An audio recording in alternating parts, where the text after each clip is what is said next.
That'll wake you up in the morning. Oh, it was so pretty too, so why not? Exactly. Claiming our space. Woo-hoo! Good morning, everyone, and welcome to Visibility Strategy. I am Christina. And I'm Amy. And so we are so excited for you to join us today because we have one of our favorite topics today that we're going to be talking about is LinkedIn. Christina and I both love this platform. It's one of the few platforms I'm even on, but I'm on it all the time, and there's a good reason for it, right, Christina? Oh, absolutely. And I'm doing something for the first time. I am putting us on Clubhouse. So, See, there's another app that we're embracing for visibility purposes. all right, And there as she keeps doing that, so that's the thing about there's so many different options out there, right? There's just so many to choose. Where do you keep your focus? Where and for me, LinkedIn was the most obvious choice, and it was the easiest. Um, what about you, Christina? What was your favorite choice? Oh, 100% LinkedIn. And it's amazing because when I go back to my Wayback Machine, running a dance studio, LinkedIn, I put up the profile. Oh, there it is. Great. Didn't touch it for 20 years. Came back to it from the podcasting as perspective and building a business, having less than 200 followers that I'd gotten over 20 years that I never communicated with, to now almost 1,400 followers and connections. I should say that as well, because that's a very, very important space. And it has changed so much. This is not your mother's LinkedIn. No, and it's not just for corporate either. I have some people who are resisting it. They're like, that's for corporate only. I'm like, no, it's not. It is, 100, yeah, yeah, 100%.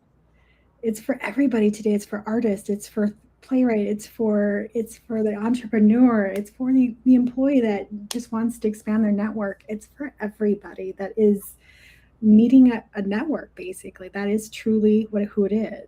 I even tell students in college, start networking on LinkedIn right away when you're, in college, maybe even a freshman. You Yes. never know who you're going to connect with. Yes. And it is quality feeds. That's the huge difference. I know people love Facebook, swear by it, Instagram, swear by it, TikTok. But when it comes to connections and the people you're looking for in the room, you can really narrow it down. That's how I'm going to put it. Versus going, I've got to go find the group. I've got to go find this. I can put in the search words, who's in visibility? And I can tell you the names that pop up. Yeah, exactly. I mean, the thing is, I've met people all over the world going on LinkedIn. So it's not just like your local community. I always think of it like that is my network. That's where I mainly go. But it's one of those things where I never expected it where it took me. Yeah. Right. It connected us and took me to, Washington, D.C. and got to be on your stage and get to know you. And I've made it's, I've been a part of women's organizations in Asia. Like there are so many doors that open up. I never would have gotten opportunities to if it weren't for LinkedIn. 100%, because that is absolutely how I built my first podcast. Well, my third podcast, my first guesting podcast.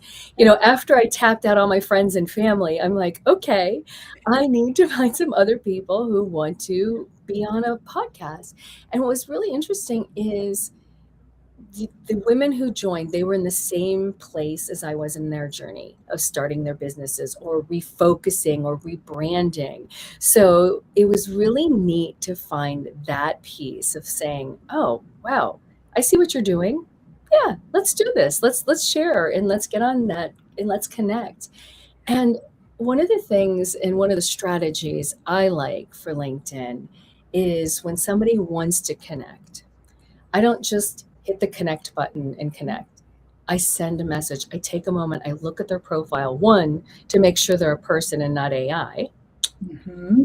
And two, what things do we have in common? What can we share in our experiences that I'm finding interesting of like, this might be something we can have a conversation with, and start there. And those can end up on the calendar and, hey, let's have a meet because you're doing something interesting and I'd love to share my work and maybe there's something for us to share. And I know I'm a run-on sentence right now, Amy, is the connections. Those people then suddenly will refer, oh, I know somebody that I need to get you in touch with, or Yeah. I meet them, I know somebody. What do you love about that? What's your strategy tip? So I love one of the words that you said was branding, right? I've been in branding for most of my career. And I'm so used to branding a business for decades. That was what we did. But what LinkedIn does is it makes you promote yourself. It's a personal brand within a business. So it's a little different in how you present yourself on LinkedIn because you're connecting with somebody, not something. Mm-hmm, I mm-hmm. think that makes a huge difference. And so when I do my strategy, I'm also looking for like-minded people because I have people like, why did you reach out? I'm like, because I'm looking for certain types of people that I would want inside my network. I have over 8,000 people on my LinkedIn, but they are chosen for a reason. They are part of my community, and I've met with a lot of them over the last 5-6 years. Yeah. It's not like I just invite and accept everybody. I'm the same with you. I do not do that. And if there is somebody that's bullying, somebody is condescending, somebody who is mean or aggressive, I let them go. They do not stay in my community. They do not stay in my LinkedIn profile. I actually remove them. So it stays quality. And the thing about it is, you said you have 1,400. I have 8,000. It's not about the numbers. Right. It's about the quality of people that are in those connections. Exactly, exactly. And I love that because we had a brief conversation about that. Let's talk about that more, about that intentional and that it's okay to let go of some of those people that don't necessarily belong in your sphere. Yeah, because you're not, when you talk about personal branding, you're attracting the people you want to attract to or talk to, right? That's not going to be every single person that's interested. It's not going to be, and it's okay to let them go because what I want to do is somebody says, hey, do you know Christina? I'm like, yeah, I do know Christina. And they're like, could you give me an introduction? If I don't know them well, I'll be like, sure, tell me why, because I want to protect you as well. And I'm like, yeah, it sounds like a great fit. I'll definitely introduce the two of you. But if I don't know them or if they're aggressive or I want to kind of like, they're in there, but they're not, mm, I'm not going to, I'm not going to promote them. So why would they be there? Yes, yes, Give them a referral. Why are they there? yes. And one of the biggest no-nos to me in that connection is when you hit that button and they're like, sell. Yes. Yes. Please don't sell. Share, but don't sell. And there is a fine line between share and don't sell. I mean, I get people are like, you're selling. I'm like, I'm just excited to tell you what I do, but I'm not selling. Yes. And I agree with that. There is that difference. I mean, it's one thing to say, hey, come and join us at our visibility accountability group on Wednesdays at 7 because I'd love you to see what it's about. But I'm not saying, oh, sign up for this ticket price for it. Just come and learn a little bit more if you're interested. And much of a softer technique and really the opportunity to know me, like me, trust me. And there's the thing too, if you are going in their DMs a lot, I do a thing where once a month I reach out and talk to people and tell them what's the events and have a community event. I invite people to actually tell me what their community and their events are and to put them on my website. So what I'm trying to do is help other people get more visibility, right? It's hard to promote events. And so I open it up freely right now. And when I send these messages out in DM, I go, if you do not want them in your messages, say no more. And then I do not send them. So what I'm also doing is giving them permission for people to say, I'm not interested in this.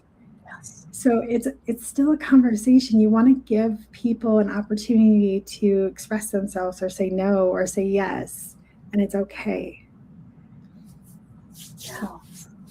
All right. Well, guess who's backstage with us today? It is Karen. So, Karen, I'd be curious to find out when you're using LinkedIn, what is something that you like about it when you're connecting with someone? Well, I think that you guys touched on a lot of things that draw me into LinkedIn, but I'm not an expert at LinkedIn because I diverted. My career keeps diverting, and then my social media comprehension keeps diverting too. And I would have to say I agree. It's the fact that you have a more in-depth connection with people, and it feels to me. I know you guys were talking about it. It's a personal connection as well, but it feels like there's a big cross between the personal and the professional. It's not just purely personal, where Facebook tends to be purely personal with everybody attempting to do some business, you know, groups or something like that. So I've always felt like that's more of my people who are doing something, besides just hanging out group of people. And I don't even know how many, I'm embarrassed. I don't even know how many listeners I have, but I do know that the last 5 years I've been quite overwhelmed and I haven't really used LinkedIn much. And I'm always feeling this tug, do it, do it, do it. And I was very interested when Amy said that artists are using it. And I'm curious about that because I did not know that artists have moved into that. I keep getting solicitations from people who are trying to hire me for jobs or tech people. And I'm just like, swipe, or delete or whatever, or ignore. But I do, well, this year is my coming out year for my art again. And I have a couple questions for you guys too that I think might be of interest to other people. So I have to, short answer is I think it's the personal connection with the business community, the people who might be there to talk about, shop in any way, form. It could be just on a personal level, like how's it going, Yeah. So. Thank you. And Karen, what is one of your questions? I'm curious what that would be. Well, as a former brander, I used to have an ad agency back in the day. I was always confounded by people like this, but I'm a nutritional cook and I just made a recipe book, my first one. And then I'm an artist. And in that art category, I have my paintings and then I have my photography and books and stuff. And then I have other things I do that I haven't started marketing yet. And I was wondering on LinkedIn, if you were going to start to take it seriously again and move into it, should I set up like separate companies for all the things I do, or just let myself flow as who I am and say, this day we're talking about the cookbook and this day we're talking about a painting?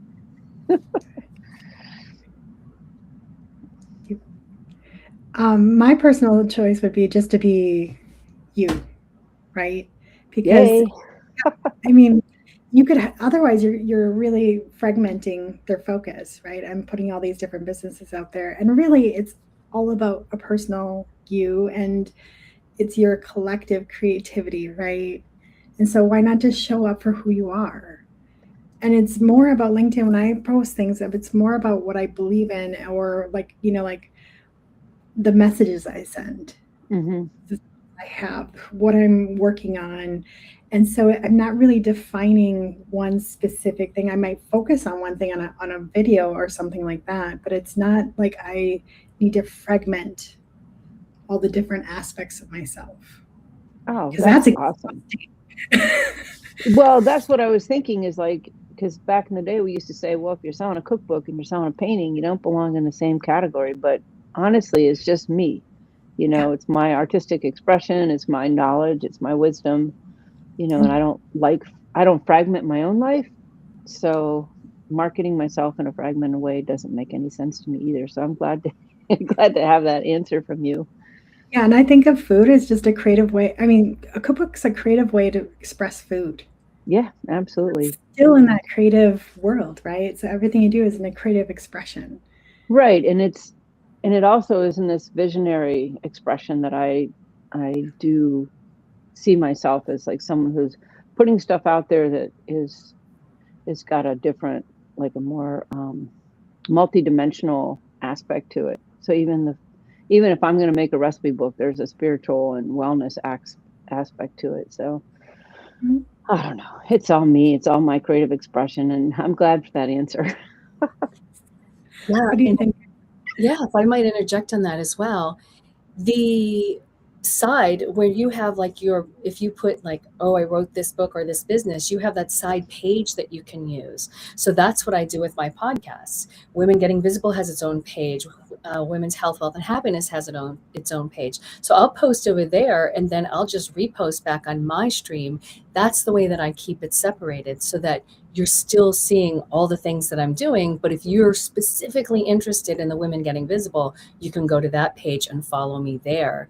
And that's bringing, oh, I've got this and I want to watch this. The other one, not so interested in, so I'm not going to follow that. But you're going to see that in my stream as well. You're going to see all of it. So yeah, Okay. that's my suggestion.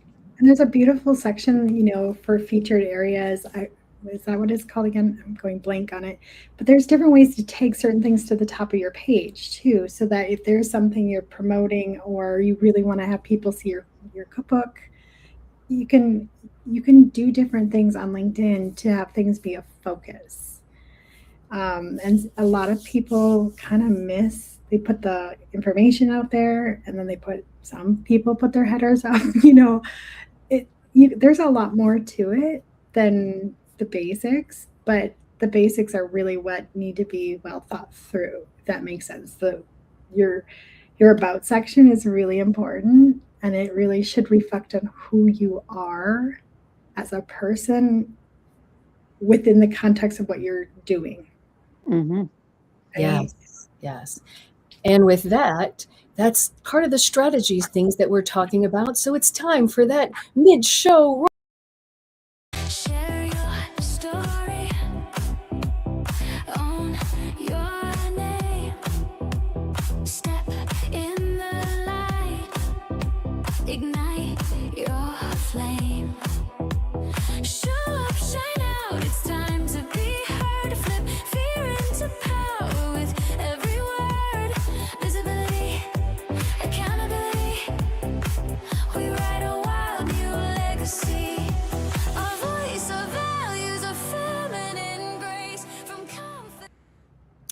Wednesdays at 7 p.m. Eastern, 6 p.m. Central. Yes. So that is the time where we will even get into a bigger deep dive with everyone on the call about their needs and their wants and their interests. And today will be more LinkedIn. So that's the mid-roll commercial. Was excellent. Well, and that's the other thing. I'm glad we paused, because there's a really other element that is so crucial of LinkedIn, and it is the engagement. It's the same thing. Like, why would, go out and talk to people, go out and engage on their posts, go out and ask people questions, DM them, ask them, but if you're just expecting just sitting there and waiting for it all to come to you, that's not how a conversation works, right? So why would they just come to you? You got to go out there, meet people, actively participate in their lives as much as you want them to participate in your own. All right, you've just hit my analogy as the dancer. You can go to the dance, but if you're waiting to be asked to the dance, you might never dance. Sometimes we have to go ask for it. Go find the dancer that you want to dance with. Pick the one that you want to dance with. You just don't have to dance with anyone. Choose the one. And that's the same thing. It's just finding the right conversations that you're ready to say, this is where I want to be. This is the one I want to talk to. Yeah.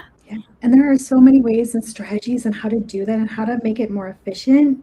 Not the conversation itself or the communication, but how to keep that organized so that you're kind of like you're like, oh yeah, I need to do that today. How would I go out and find it? Because if you're like me, that you can get down like the rabbit hole of, social media, you could spend hours and hours. And then before you know, like my eyes hurt and you're like, oh my gosh. So for me, being a person gets easily distracted, I have to have a system that I check out specific people's posts, and I'm always adding to that list of who I'm engaging with, who I'm following, who I'm looking for, and then I do new searches, but I keep time limits on that. Yes. And with that time limits, also know if you're connecting and you haven't heard back from the person, it's okay. We're busy. I have a number of connections that I'm just like, oh, I have been on this whirlwind, going on the tour again, and I haven't gotten back to. So it's not that I don't see them. It's like I will get there. So I'm just letting other people know. It's just like I've had people, connect with me a year later after I put in a request, like, oh, hey. And so it's okay. There's a lot of people out there to connect. I don't know what the total number. That's going to be a great question to find out before tonight's call. What is the total number of users and then active users on LinkedIn? Right. And my DM is so full. Like I have an assistant and all she does is post them and says, here's the links. And she gives me the links so I could just click them and like read them. And then I respond and click and read and respond because I get so many. Yeah. Like she's not responding on my behalf, but she's helping me organize it in a way that I need it to be. Otherwise I'll jump on and get distracted and jump, like that's just my brain. Right. So I need those systems in place for LinkedIn communication. And I truly sit there and think about my responses. Mm-hmm. And I don't just go, thanks. I try to thoughtfully respond to as many comments as possible. Yes. You take some time sometimes to think about it. You're like, how should I respond to this? This is a great question. Exactly. And I love that. Just this, again, it's what we talked about before.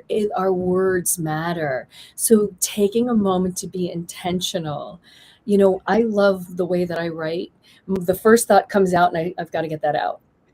And then I realize it actually belongs in the middle, but I need to get that first piece out. And always, always make sure, this is one of the things when you're getting to know somebody, is that warm fuzzy. Right? Yeah. Don't just make it about you. Make sure that you're mentioning something about them or being inquisitive. It's just like if you're texting with a friend, all these things are doing. How are you? Not that simple, a little bit more intentional, but still. Yeah. I mean, I remember about somebody being an ice skate instructor. I'm like, how did you get into that? I just found that fascinating, because I don't meet that many ice skate instructors, so I was like, I was curious, right? I had no interest in it. I didn't live in the same area, so it wasn't like I could actually have taken lessons with her, but I was very curious of how she's got her start in it. Yes. That's how relationships start, is that curiosity. Yes. And conversational, because I met a mermaid this weekend. I'm like the little girl in you is like, ooh. Exactly.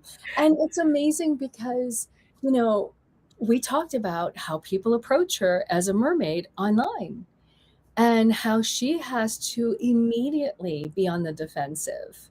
So think about that. How do you want to approach somebody properly that you really want to get to know?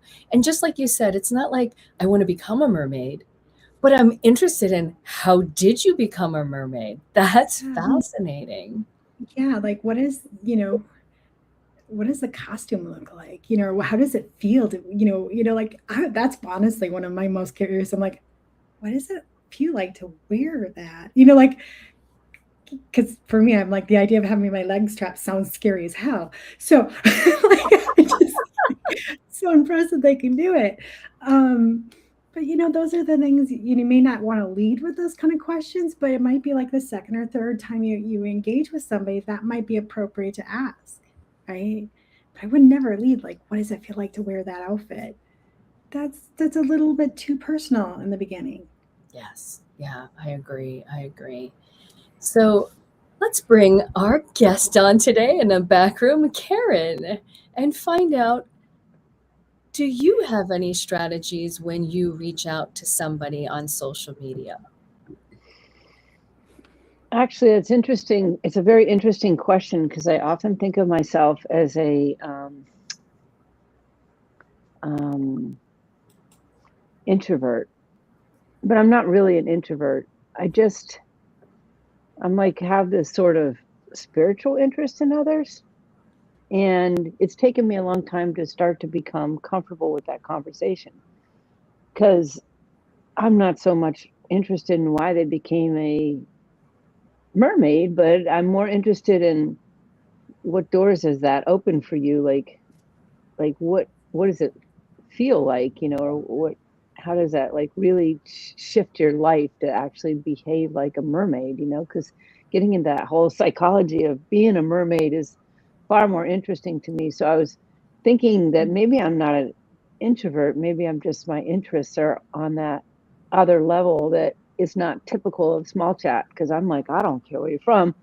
What what does it feel like to be a mermaid? That's like gotta be an awesome experience, you know.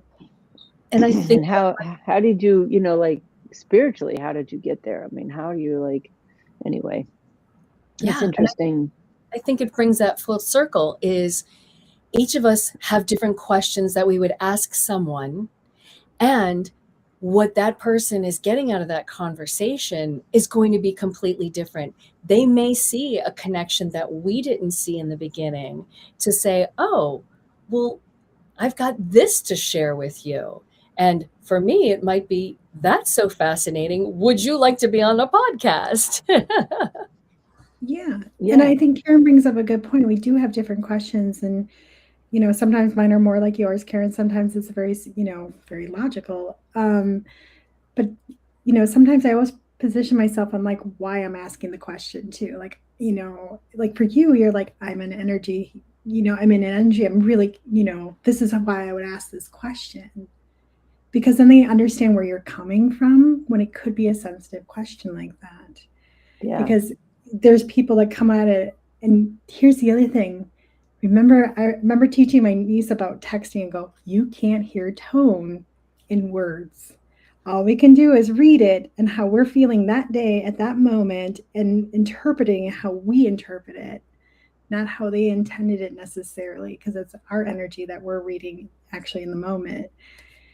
I try to let that all go when I read my messages and see what I'm trying to just read it. But that doesn't always happen when you're in a bad mood and you're like, well, that was kind of mean of a question. And you're like, reread it later. I'm like, no, it wasn't. It's just how I was feeling that day.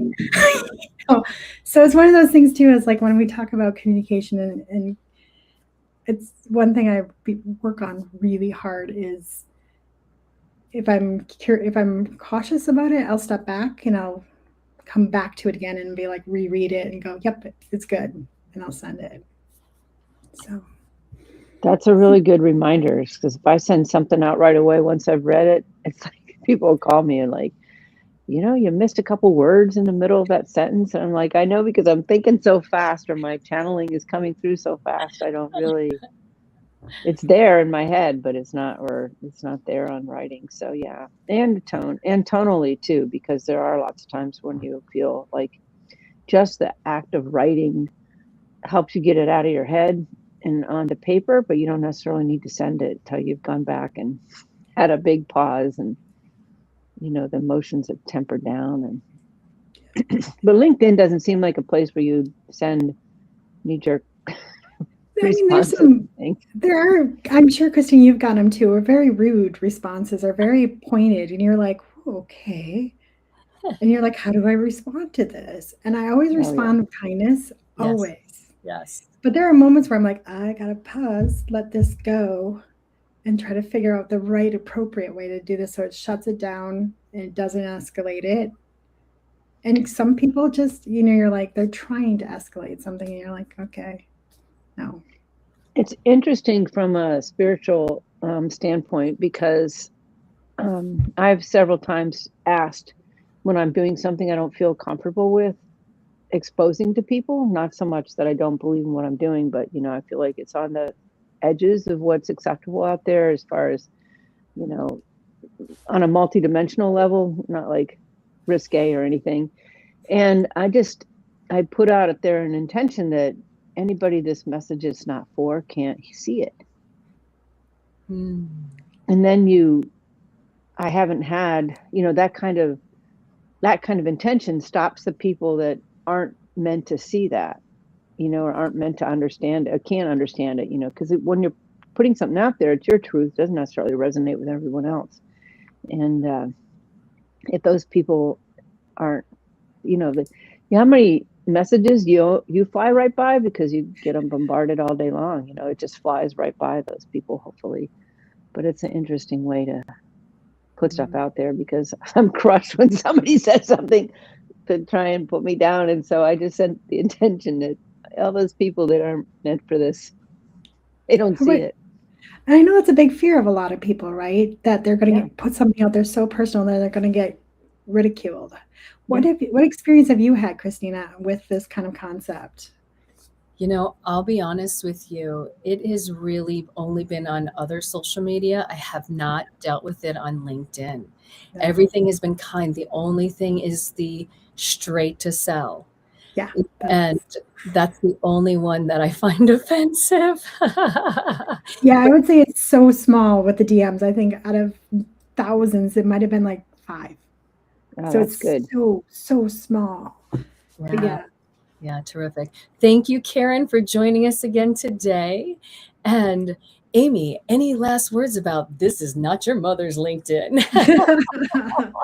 Yeah, don't be afraid to step in who you are and show up like with exactly what you want to say, because don't let yourself be held back, or don't listen to a coach that says nope, you got to look like a corporate communication and be there. That was 20 years ago advice. Yes. We want to know who you are, what you're all about, and is it somebody we want to work with? Because this is how we know. So show us. Yeah. And my piece of advice is, if you're an entrepreneur, you're a creator, get on LinkedIn. Just do it. Start with a basic profile picture and a one-liner of who you are and start connecting, because suddenly all of your connections, they're going to start finding you. And you'll realize how valuable it is. So we hope you'll join us at that Visibility Accountability group. You can find the link below to join us every Wednesday, 7 p.m. Eastern, 6 p.m. Central, and 4 p.m. Pacific. That is it for today's Visibility Strategy with Amy and Christina. See you next time.